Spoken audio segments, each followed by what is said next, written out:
So my third ELL strategy is a student booklet, and this is for social studies, 8th grade. And the TEKS pertain to government and just students understanding the U.S. Constitution and its impacts on amendments. And it also covers the 13th, 14th, and 15th Amendment specifically. And so for use, these booklets can be a page of paper folded in half and given to students before starting a new lesson unit. Students should be given some time to read and look over their booklet to complete any writings or small activities that can be done before a lesson.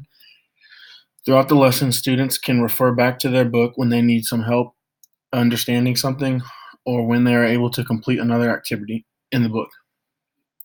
At the end of a lesson unit, students can switch with a partner and examine each other's booklet. Teachers can pick these up for a grade if they want, but these booklets are definitely something students should be given back so they can refer back to them over time in the class and also use them as reviews or for future guides on something. Strengths and benefits of this include student booklets highlight activities and strategies to help with reading and writing during class instruction. The booklets help incorporate comprehension questions about activities and information while doing lessons.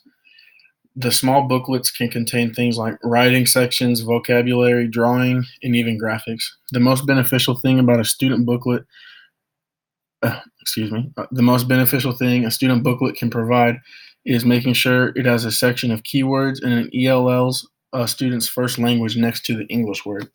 And so for my example, I will blow it up real quick. And so this was the social studies booklet I created. And so up here on the cover, we have the lesson, and it says the U.S. Constitution and the 13th, 14th, and 15th Amendment. And then here I have a picture of the beginning of the Constitution. And then down here, they can write their names. I put my name. And so inside this first page, it can just be labeled as notes, and students can write whatever they want in there while going over the lesson and unit. And then so here we have this first this is the main section. And so here I have key terms for this unit. And so here's on the left is English, and then on the right is Spanish.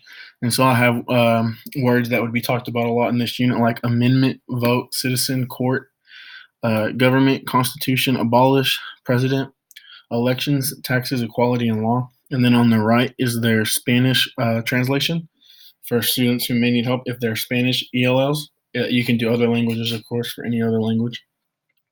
And then so we have a couple activities on here for them. And this one down here says draw a picture that can help you remember Amendment number 13.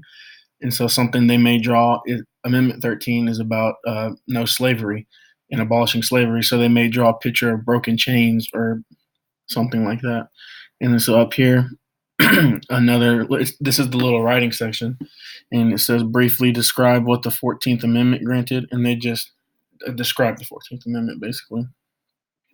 And then down here is a fill in the blank of Amendment 15, so they could look up and find Amendment 15, and they'd fill in the words. And then obviously the teacher would have the right words and go over that with them, make sure they're correct. And then on the back, I included a little just their own little personal writing section. And it just says, if you could create your own amendment, what would you make it? So it's a little creative thing, and it gets students more involved and interested. And that is my third strategy.